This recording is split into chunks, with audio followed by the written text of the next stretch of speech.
Okay. Okay, I'm just jumping on here. Let me kill this. No, I got it. Yeah, I just ended that one. Perfect. Okay. How's the level? Yeah, that looks good too. I like the kind of, because we can kind of see the stuff in the background too, which is kind of nice. Okay.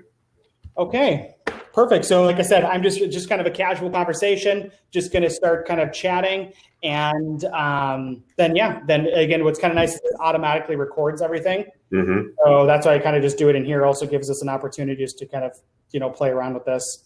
Just got to turn my phone off. Okay. Awesome. Well, hey, Greg, it's great to be here with you. We've got a bunch of kind of just different fan questions. We appreciate you taking the time and wanted to just kind of go over them and ask some questions and have a fun talk. All right. Sounds good. Okay. So, Greg, we know that, you started your Cleveland Browns. What was your fondest memory of your rookie year, and kind of tell us how you got to the Cleveland Browns and that whole kind of story? Wow. Well, I don't know if we have enough time for that, Ben, but I'll try and condense this story because it's one that was very interesting. Being drafted by Cincinnati in '76, I didn't make it, but went back home to Jacksonville, worked out, taught high school history. And because I needed a job, graduated from FAMU, Florida A&M. The former head coach and athletic director, Jake Gaither, one of the winningest coaches in college football history, had a relationship with the special teams coach with the Cleveland Browns. So he made a call. I got an opportunity, signed a contract with Cleveland. Actually, New Year's Day, it was Christmas Day. I signed a contract with the Cleveland Browns. Fast forward, Cleveland goes into the draft and drafts a punter in the second round by the name of Tom Skladany out of Ohio State. Second round punter, free agent from Florida A&M. Hey, come on, you kind of get the picture. But long story short, Skladany didn't want to punt in Cleveland. He called it the mistake by the lake, even though he went to Ohio State. Forrest Gregg happened to be the coach of the Cleveland Browns at that time. So I go into camp and I'm kicking the heck out of the ball, having a great preseason, great training camp. And this thing between Skladany and the Browns got to a point of no return. Forrest Gregg comes to me and said, "Are you ready to do this?" I said, "Yes, I am. All I need is an opportunity." The mistake that I made going through training camp, I ran a 40 with a time of 4.4. Well, I did the same thing with Cincinnati. And Mike Brown says he's going to try me at wide receiver and defensive back, and I still had to punt. That was not a fair contest. So I did the same thing at Cleveland. Forrest said, "Man, that's an awful lot of speed just to be sitting back there punting." I said, "Listen, Forrest, if you're going to try me at wide receiver, defensive back, cut me now because that ain't going to happen." He said, "Nope, I ain't going to worry about it. You just happen to be the fastest punter in the National Football League." Thus, Forrest Gregg gave me a shot at being a punter in the National Football League. Now, back to your original question, what was my fondest memory? Man, was my first game out of the gate, knowing that I had made it. I had made the cut and that I would be on the starting roster in that first game of the season. Man, there's nothing like your first game as a rookie. That's awesome. That's really cool. That's a great story. So, so to kind of even go off of that a little bit, so how did you decide to become a punter? How did obviously, you decide to choose that or see that you have the capabilities to be a punter? Because, I'm sure a lot of people want to know, hey, how do I decide, hey, I actually want to go punt? Well, my reason and rationale was a little bit different probably than most guys, because most guys in the neighborhood, sports was huge in my neighborhood.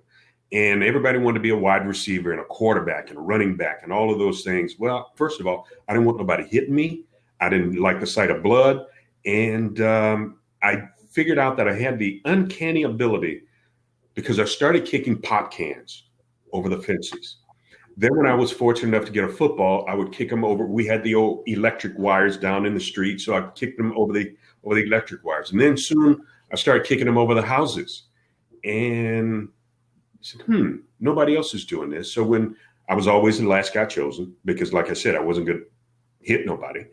And they said, well, okay, all right, you kick for both teams. So instead of throwing it out on fourth down, I would come in and kick, and I would kick for both teams. And thus, realizing that, this is pretty good. Then I saw a game on television between the Baltimore Colts and I don't know who they were playing.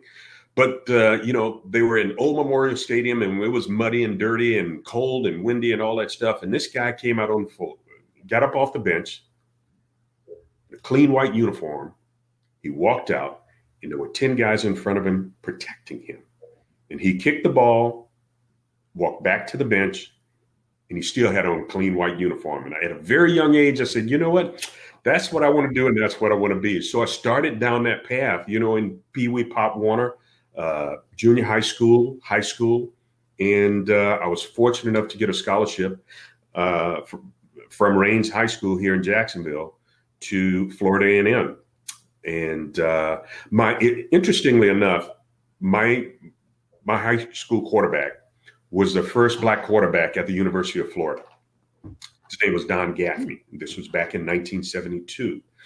And, we were best friends. We were buds. I mean, I was team captain. He was captain and all of those things. We were going to be a package deal. And, I can remember several coaches saying, well, Greg, we just got our alumni to the point that we can accept the fact that we're going to have a black quarterback. I don't know if we can have a black kicker at the same time. Wow. So these were the, early days or in the midst of desegregation. And, so it was, I said, okay, Cap, you do what you got to do. I'm going to do what I have to do. Florida A&M came to me and said, listen, because I also ran track. I said, if you want to punt, you want to place kick, I think, and believe it or not, I was a better place kicker than I was punter. And, if you want to punt, you want to place kick. If you want to run track, I was a hurdler, All-American hurdler in high school and college. And if you go to class, you're going to graduate. We don't have a whole lot of money to give you. We can't put an addition on the back of your mom's house or give you, money for a car. And, all those schools back then, the Florida schools, they had the Florida had the Gator Getters, and Florida State had the Seminole Seekers, and Miami had the Hurricane Honeys. So all of that stuff was out at FAMU. So I went, I said, listen, where do I sign? Had a great career at HBCU school, a phenomenal experience, and was drafted, like I said, out of Florida A&M in the 14th round by the Cincinnati Bengals, but didn't make it. But because I got my education at FAM, taught high school history, got another opportunity with Cleveland Browns, released by Cleveland.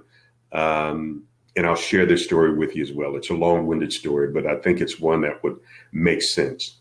After getting cut by Cleveland, I was leading the entire National Football League with a 49.8 yard average. Well, Cleveland goes back in the draft and drafts a kid out of North Carolina State, a quarterback punter by the name of Johnny Evans. Great kid, but Johnny couldn't hold my socks, okay? And Sam Rutigliano was the coach at that time because Forrest Gregg got fired. And I said, Sam, why don't you let me go? I've been down this road. I know, Art Modell is going to want this kid. He, quote unquote, quarterback punter. Let me go now so I can catch on with somebody else. No.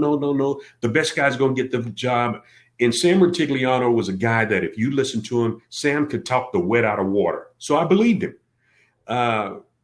In the preseason, we're Thursday, away from the opening season, I get a call. Greg, Sam wants to see you. Bring your playbook. I say, hell, I ain't got no playbook. I'm a punter. I told you this was going to happen. And Sam said, Greg, it was out of my hands. So long story short, I was cut. Tried out with 3 or 4 other different teams. I went to Buffalo. They tried to stash me. I went to New England. They tried to stash me. I went to Philly. They tried to stash me. I went to San Diego. I wish I'd have stayed in San Diego. But anyway, went to all of those 4 teams because this was back in the day where they could stash you for a week or so. Nobody wanted to make a decision. Well, we'll make a change next week.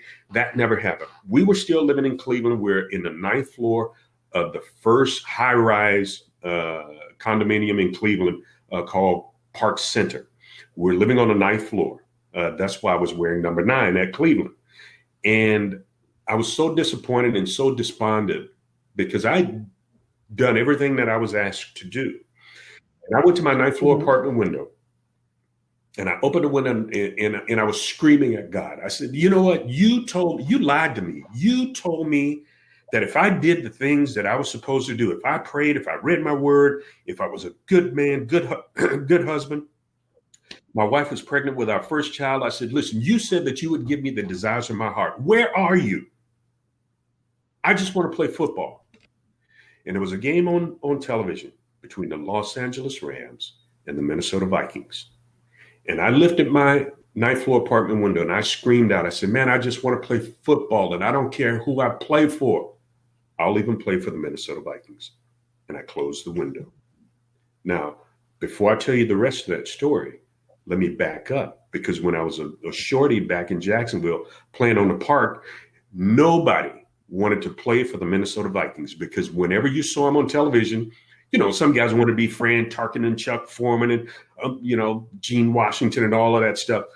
I didn't want to play for Minnesota because whenever you saw them, they were on the frozen tundra of Metropolitan Stadium in Bloomington, Minnesota. And there was snow piled up to here and smoke coming out of the eyes, the ears, the nose, the mouth, and everywhere there was left for smoke to come out of. And I said, I ain't playing for Minnesota. Second reason, they had a coach called Bud Grant who stood on the sideline with his arms full with those pierced blue eyes, and it was cold as I don't know what, and he never said anything to all of his players. He just stood there. That was number two. But here's the real reason that I didn't want to come to Minnesota. You know, back in the day, all of the cool brothers wore white shoes. Joe Willie, Billy White Shoes Johnson, and all the cool cats wore white shoes. Well, the Minnesota Vikings wore black shoes. So that was reason number three, and the most important reason that I was not coming to Minnesota to freeze my behind off, to play for a coach that didn't say anything, and to wear black shoes. So now I digress and go back to that ninth floor apartment window. When I closed that window and said that I'll even play for the Minnesota Vikings, I say that and I share that story. Be careful about what you say that you'll never do, because God has a funny sense of humor. I say, yeah, God works in crazy ways. I closed the window. The next day, I got a call from the Minnesota Vikings, and my wife said, you remember what you said? Because I was going to a bank interview because I needed a job. This was the seventh game in the season. We're still in Cleveland. She said, you remember what you said? I said, what? She said, you remember you said you would play for the Minnesota Vikings? I said, yeah. She said, well, they want you on a plane tomorrow to go flying to somewhere, Bloomington, Minnesota. Oh, your wife actually got the call? Oh, yeah, that's cool. Yeah. So, I mean, this was a day before cell phones, man. Come on. You had a hard life. So I know I'm dating myself. But anyway, I got on the plane and I come to Minnesota and I try out. And, you know, the team is down at the other end. We were at the old Met Stadium. And, you know, after every practice, you know, Thursday, you know, Friday, you know, Wednesday, Thursday, Friday, Bud would just go in. So I said, okay, I've been down this road before. So let me do something a little bit different. So they were down at the other end. I grab a bag of balls. I go to the 50. I think they had old garbage cans out there. So I put one on the goal line, one on the 5, and one on the 10. Took a bag of balls, about 10 balls. Went back to the 50. I think I put 2 in the goal line, maybe 1 in the 5 and a couple on the 10. And by that time, practice had stopped. All the guys turned around, you know, with crazy adjectives as guys would use at practice. Ahmad Rashad, Ricky Young, I remember, you know, a couple distinctly, and Bobby Bryant. And I never forget that. Ahmad Rashad said, God dang, son, well, you got to have some touch to do that. Thus gave me my nickname of Touch Coleman, and the ability to put the ball in the corner. And I remember that was the first time I think Bud said something. He said, can you do that all the time? Whenever you want. I said, hey, all I need is an opportunity. I said, okay. Turned around and walked in. This was Friday. I said, okay, here we go again. We come back for practice on Saturday. Oh, I forgot to tell you, after practice, you need to go sign a contract with Mike Glenn because you're punting tomorrow against the Green Bay Packers. So my first game against the Vikings were against the hated rivals, Green Bay Packers. And, man, I thought I had a good game to start. Oh, my gosh. I mean, old Met Stadium, it was packed. It was loud. You know, people were cheering. And they said, well, who is this dude? But came up, man, had a good game. I averaged about 40, 42, 43 yards a clip. Had a couple inside the 20. But on the last punt, now Bud had to say nothing to me the whole game. We were leading maybe up by 2 or 3 or something like that. And he said, hey, do anything but don't get it blocked. Oh, damn, that's the worst thing you can say to a punter. That's on my mind. So we're maybe back on our 30. We got Fran Tarkin, we got Chuck Foreman, we got Ahmad Rashad, Sammy White, Stu Voigt, all pro lineman Ron Yeri, and tight end Stu Voigt, and all these great Vikings. And we couldn't make the first down. So I go out, and the last thing that's on my mind to hear Bud Grant say, do anything but don't get it blocked. I said, okay. I had Fred McNeil as my tackle on the punt team, and Robert Miller here, Brett McClanahan here, Matt Blair over here. Well, I catch the ball, go through my routine. I'm going to look up to make sure that I don't get it blocked. Well, Fred misses his block. Okay, and I see this green jersey come in, so I tuck it, and I take off around the right sideline. It's 4th and 13. Okay, we got Tarkin, that quarterback, Chuck Foreman, a running back. I mean, Sammy White, Ahmad Rashad, they can't get a first down, but this free agent punter going to come in and take off deep in the 4th quarter, up by 2, and I see the first down marker bend. And I'm humping, and I dive for the first down marker, and it's old chains, and I dive for it. I said, damn, I got it. But, the old dirt and mud and all that stuff gets in your face and your face mask. I said, man, I know I got it. When they get up and they stretch the chains out, I come up about this much short. And I said, oh, my God. Your first game here was going to be your last. So I took the long way around getting back to the bench. But the defense, the guys on defense came out, Jim Marshall, Carl Eller, Bobby Bryant, all those guys say, man, we got you. We never seen anybody with any gonads to do anything like that on the 4th down, man. We got you. You all right.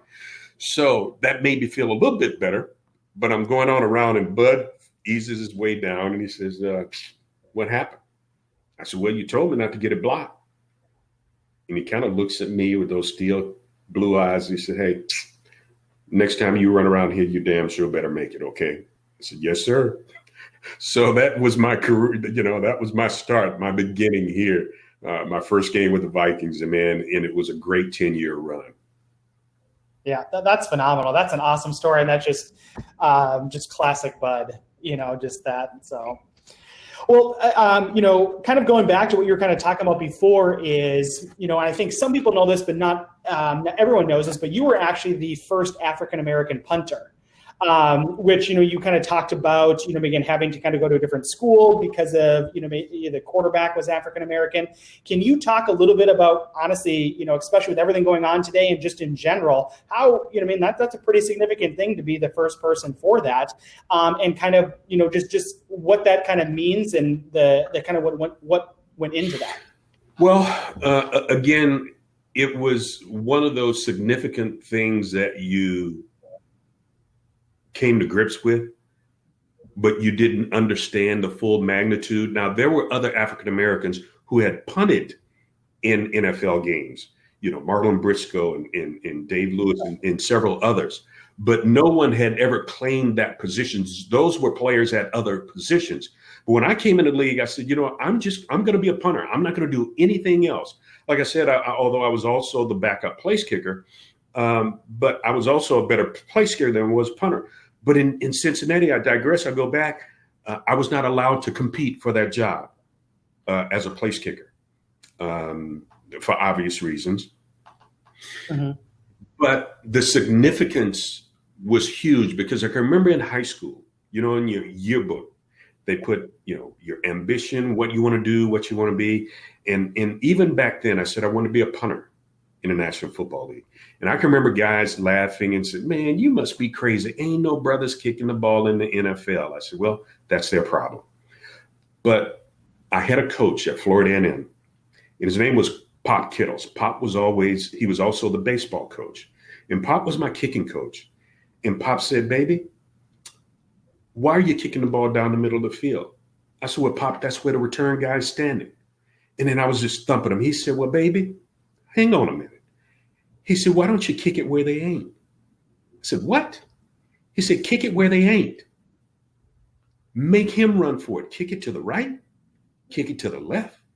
Your guys know where it's going. if you kick it where he ain't, I guarantee you, they'll find a place for you at the next level. And I was dumb enough to believe what Pop Kittles was telling me. So thus, I began to really harness on establishing kicking to the corners. And Howard Cosell dubbed me, the Coleman coffin corner, or some crazy name like that. But I got the jeers, I got the letters, and what do you think you're doing? And that's not a position for brothers, because again, of my speed, you should be doing something else. You should be playing something else. But Bud Grant saw the importance of having a consistent punter, but also using my speed as a threat. But it was kind of weird, Ben, because you had to put blinders on, because again, as I mentioned, it was just the beginning of the establishing of the black quarterback. Doug Williams from Grambling, James Shaq Harris, also from Grambling. I remember Warren Moon having to go to the Canadian Football League to start his career as a quarterback. And I remember Tony Dungy, doing his time at Minnesota. So it was a very interesting time, but it was also a great time. And I said, why not? And being the only African-American punter for a number of years, till Reggie Roby out of University of Iowa came along, and we became very good friends. He would even come up to Minnesota to do my kicking camps. And, even today, 2020, there are no other black punters or place kickers in the National Football League. So even though we've made progress for the black quarterback, we're in the throes of the early 60s and 70s for the black punter and black place kicker, because there are some kids that can kick the ball. I know Marquette King, got a shot with the Raiders, led the league, traded to Denver. Now, still struggling for a job to get back on the field. Certainly is deserving of a tryout or somewhere. But that is the most unfortunate thing. And if I have anything to do with it, I'm going to use my days to push and not re-pioneer, but make a push for young African Americans coming out of high school and in college to really do everything that I can from a mentor standpoint, from a, just talking it through what it takes, what does it take to be a success as a punter and place kicker in the National Football League. That's what I'm doing now with a lot of kids around the country. Yeah, and that's phenomenal. And honestly, like you said, it's pretty glaring. Like when we talk about that unfortunately we are still talking about the almost exact same situation as when you started your career to there, when we've made so much progress on everything else that I don't think it really even dawns on people that there isn't one. That there isn't an African American place kicker or punter. Until you say that, it's like you're going through and you're like, wow. And so I think that honestly that just brings up a great point, and love, again, like what you say with that, with your passion. With, I know you do a ton of community stuff and things like that, which is just phenomenal. So, well, if I see a kid, if I'm driving down the street, and if I see a kid trying to kick the ball, if my wife is not in the car, I will pull over. I will say, hey, man, no. Here's what you do. Here's how show me your steps. And they look at me and say, dude, OG, who are you? I said, don't worry about it. I said, just take your steps. Show me your steps. Let me see how you drop it. No, drop it this way. And then eventually I have to tell them, because, hey, kids know, well, nobody ain't got no street cred. Okay. And, and I might have my golf bag in the back of the car. So I have these cards with a photo of me kicking him and some verbiage down. They said, damn, OG, that's you. Yeah. Okay. So now you get street cred. Hey, man, tell me that again. How do I? So now you want to listen. You didn't want to listen before, but now you want to listen. But I've been so blessed and so fortunate, and God has been so good to me, man. Yeah. Oh, that's awesome. Well, hey, so I got another question for you here. Is, so, you wore the number 8, as we can even see on the wall back there with your Vikings jersey, one of the new ones. But so what made you decide on number 8? Well, I know I wore number 9 in Cleveland. And because the number 8 is infinity. It never stops. Ah, So whatever am I doing, whatever I am passionate about, I will never stop. I love that. That is awesome. That's cool. Um, awesome. Okay, so you kind of talked about it before, Greg, and it's kind of come up a couple of times. Again, God plays a huge part into your life. I don't know if everyone knows, but you're an ordained minister, and you do have a lot of philanthropy things that you kind of mix in with your faith. I'd love to kind of understand just a little bit on how that plays into, and maybe even just let us know some of the philanthropy stuff that you do, and just obviously it's very interesting. You know what I mean? Like you're again that it's something that's so much part of you, and everyone around here and that listens on K-Fan, we know that about yourself, and I know and I'll let you kind of explain it. But after the games, you do stuff with players, and so I'd love just to kind of chat a little bit about that because I think it's fascinating and I love watching. Well, at a very young age, my family was in church. I knew church growing up, but it wasn't until I went to a FCA camp, FCA, Fellowship of Christian Athletes, back in Rome, Georgia, back in the days where brothers didn't hang out in Rome, Georgia, okay, in the South. But we established a FCA huddle group at my high school. And about 15 of us went to Berry College up in Rome, Georgia, and just dominated with everything. And then they had some great speakers, some college players and pro guys from NBA, professional wrestlers and football that would come in and talk about having that personal relationship with Christ, what that meant, leaning on him to direct and guide your path. So that didn't take much because I had fiber. I had the remnants of what my family had taught me about God and faith. And faith plays, even today, plays a huge part in my life. In Matthew 17:20, it says, if you have the faith the size of a mustard seed, you can move mountains. And I've had plenty of mountains in my life. And it's that faith, it's that little bit of faith. And even now, when I get an opportunity to address our guys, our players, or other teams, I would always leave them with a little vial. I don't have one right in here, but a little mustard seed, a little jar with a mustard seed in it. And, keep it in your pocket. And when things get tough, just look at that mustard seed. And, when you're facing that giant, when you're facing that mountain, whatever that might be, facing that disappointment, just look at that mustard seed and be reminded of what that scripture says, that if you have faith the size of a mustard seed, you can move mountains. And, it's part of who I am. I can remember vividly Paul Allen during our pregame, that segment right before kickoff. It was called Coleman Keys to the Game. And one day, I don't know if he had heard me in chapel or speaking or something, but he knew my faith. He knew that I, was in the ministry, associate pastor over at a church in St. Paul. And he said, now we're going to go down for the Coleman Keys. Now we're going to go down for the pregame preach, and thus created this phenomenon prior to Viking kickoffs, where I give my views on the upcoming opponent, the game, the players, what we have to do. And I tie faith and football into that 45 seconds right before kickoff, and I throw it back to him. Thus, over the last number of years, that has created an amazing following of people of faith and those that are not of faith. But so, man, you get me so jacked up. You get me so motivated. Hey, listen, faith in your spirituality doesn't have to be dormant, doesn't have to be boring. I mean, there are many, many great men and women in the Bible, man, who were excited and live with passion. And that's what I choose to do. And that is a segue.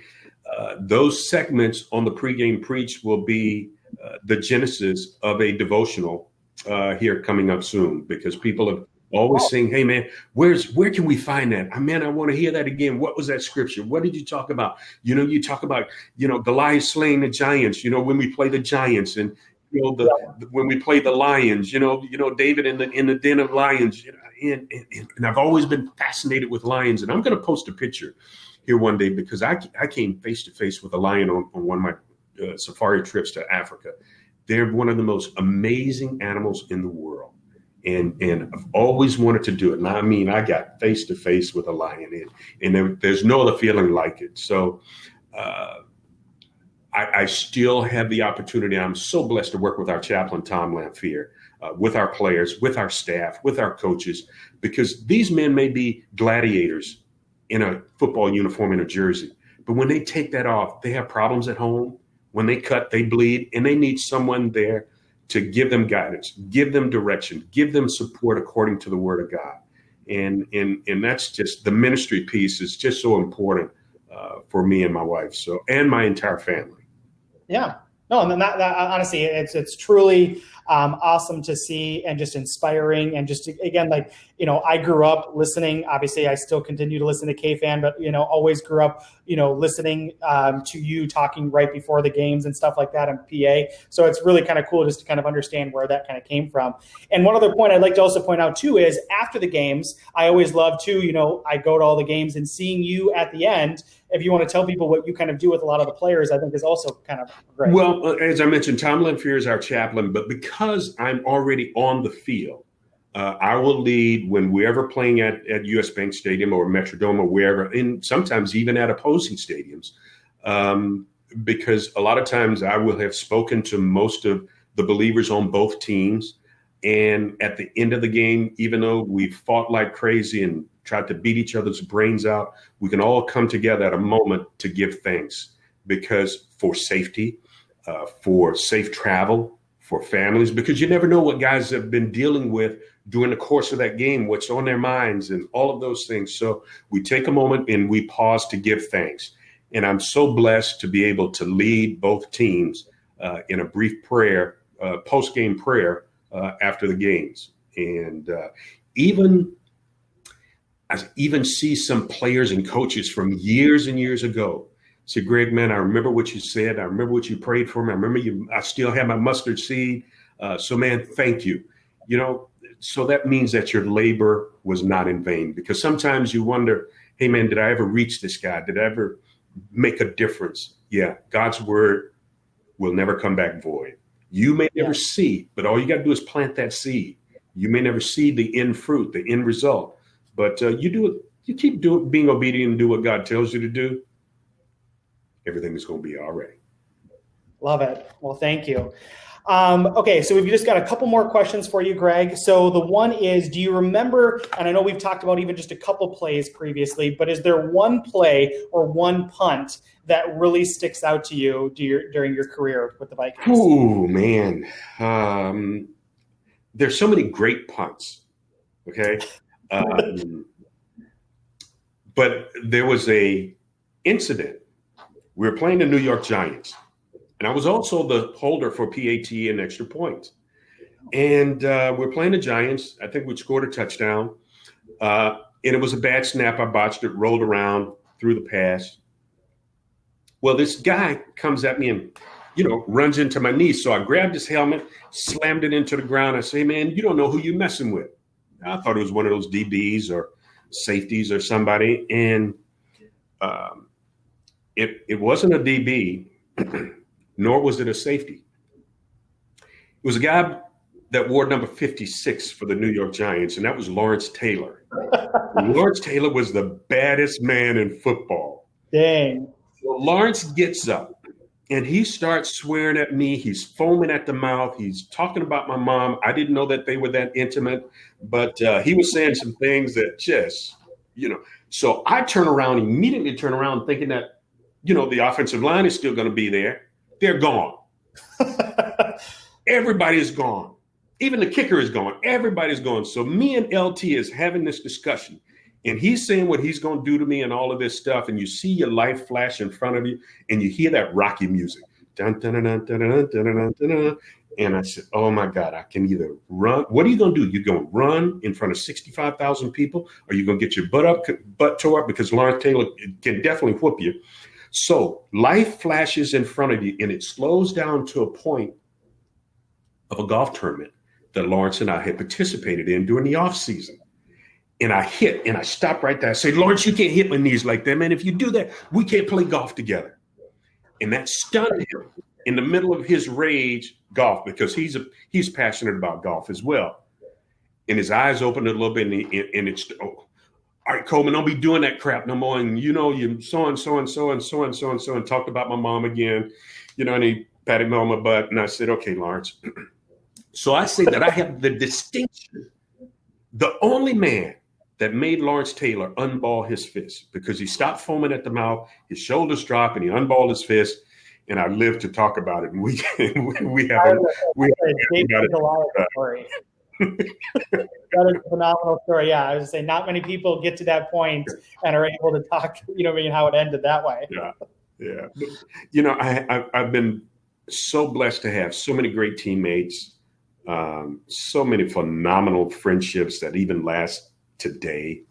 So I would be remiss if I talked about one particular punt or one particular play, because at that particular time, they all are important. And punters and kickers are like relief pitchers. If you hit a bad one, hey, man, you got to put that out of your mind, because you got to come right back like a relief pitcher with the next one. And the next one is going to be the most important one. I also can remember a couple of incidents where I took off and ran. Again, in the back of my mind, Bud saying, if you run, you better make it. Against the Dallas Cowboys. I love playing Dallas. But again, because, who coined them America's team? I can't stand it. But what I really love, Ben, is still playing the conference games against the Chicago Bears, because I can't stand the Chicago Bears. The Green Bay Packers, can't stand the Green Bay Packers. And my wife tells me, you're not supposed to say who you don't like. I said, I don't like them. I don't care. You show me in the Bible where it tells me that I got to like the Green Bay Packers, that I got to like the Chicago Bears, I got to like the Detroit Lions. There's no Bible that tells me that I got to like them. But it commands me to love them with the love of the Lord. That's the only way that I can do it as a human being. Football team, don't like them at all. Yep, from that first quarter to the end of the fourth, right there, or overtime potentially. Yeah. Yes, indeed. Yeah. Yes. Well, that's awesome. That's a phenomenal story. Well, hey, to kind of wrap it up here, just so I know we've kind of talked about some of the fun things that you've had with your career and things like that.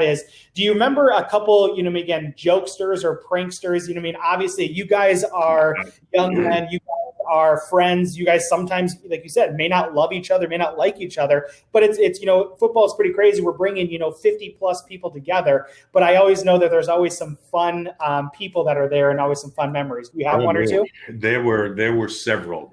Darren Nelson was a prankster. Chris Dolman tried to be a jokester. We would always tell Chris Dolman, shut up, Chris. You don't know what you're talking about. Chris Dolman was one of the few players that I knew that knew something about everything. Hey, Chris, you don't know anything about that. So just shut up and go sit somewhere. I tell you who was the biggest practical joke on the team? Bud Grant. Bud would always something going on. Ahmad Rashad, Ricky Young almost got me cut because we roomed together for 1 year. Ricky is Walter Payton's uncle. Okay. So Ricky is a practical joker. He stays up all night telling jokes, laughing. I never got to sleep. My year rooming with Ricky was the worst year that I had with the Vikings, because I never got to sleep on, Saturday nights before the game, because he's always up cracking jokes. But I will share this last story.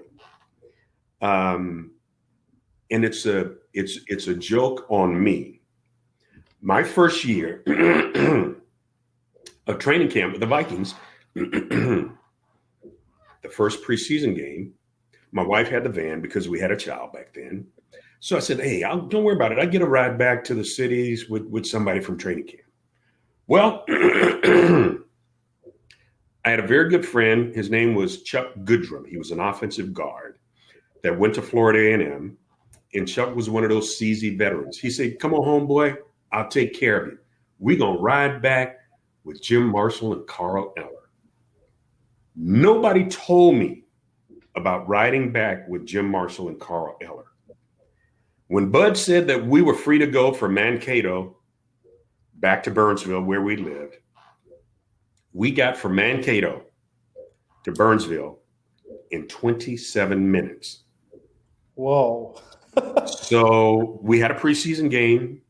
So after we got home, my knuckles were white. I was flushed in the face. And my wife said, "What is wrong?" I said, "I rode back with Jim Marshall and Carl Eller."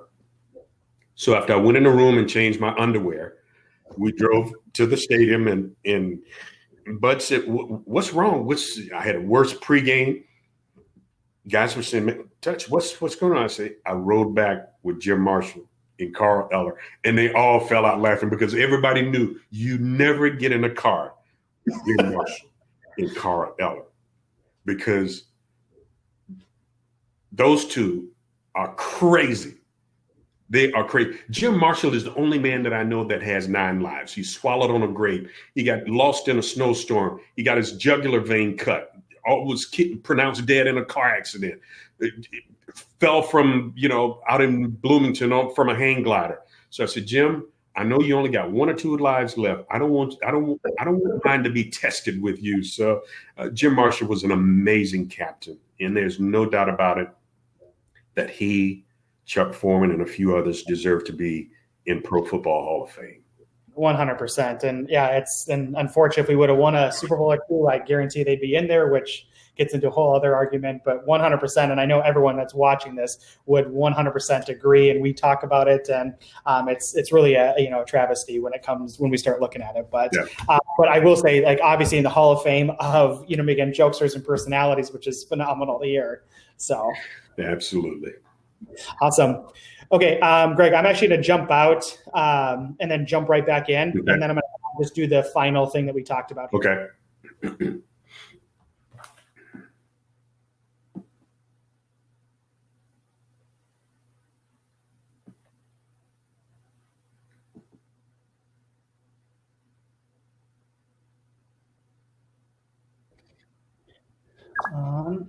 Perfect. So I was thinking those are really kind of all my questions. What I thought we talked about is kind of that promo. So I'll just kind of tee it up, just wait a couple seconds, and then we'll kind of just cut it down. But if you just want to kind of just do a quick, like we said, 10 to 15 second promo, we'll be able to kind of utilize there. And okay. Hey, this is Greg Coleman, former Minnesota Vikings. That's what I'm saying. That's how we can kind of do this. So don't worry. We'll cut it out. Okay. All right. All right. Greg Coleman here, former Viking. Let me get my thoughts in real quick. This is stuff. Hey, Greg Coleman here, guys. Listen, if you want to chat a little bit, have questions, want to share some memories, walk down memory lane, hey, hit me up on See a Star and let's talk about it. Look forward to talking to you soon. Perfect. Let's do another one. Anything else we need to put in or leave out? No, not really. Like whatever feels comfortable for you. You can give us a poll at the end if you want. You can just do, like we said there. Like I said, we can also do some of these. Like when you get, just so you know too, is I was figuring we could also do another CSR once you got the website up and everything like that we can talk more about. Just, the reason I didn't bring it up now is because we don't have a destination to put them. So I don't want to lose out on that opportunity. So just, is I will be coming back to that, but that will be you and me working together. So. Okay. Hey, Greg Coleman here with Greg Coleman here, former Minnesota Viking. Hey, listen, and I know this season is rolling around real fast, and this will probably be one of the most interesting seasons of all times with the pandemic and COVID and all of those kind of things. So, hey, if you want to talk about it, have questions about it, hey, hit me up on See a Star. We'll talk to you soon. Perfect. I think that's a really good one because we can use that one in tournament, and then that other one that you had too, we can use both of those. And honestly, it's actually great to have different ones, so I'm not having to post the same one over and over again. Okay. So okay, well, perfect. Well, again, I really appreciate the time. I hope this was making enjoyable. Honestly, I really enjoyed talking with you. I've enjoyed getting to know you and look forward to working with you continuously. So if you have any questions for me or anything like that, obviously as you've done, please feel free to reach out. Honestly, if you have anything more that you ever want to share with me, like I said, like the link that you did the other night, honestly, please do. I really enjoy this and getting to know you, and we'll just kind of continue to work. We've always got the website, and then we'll be able to kind of take that and help you guys market it further. Sounds good, Ben. I really appreciate your time, man. Absolutely, sir. Well, I really appreciate it. You have a fantastic time with the family today. All right. Be well. Thanks. Bye.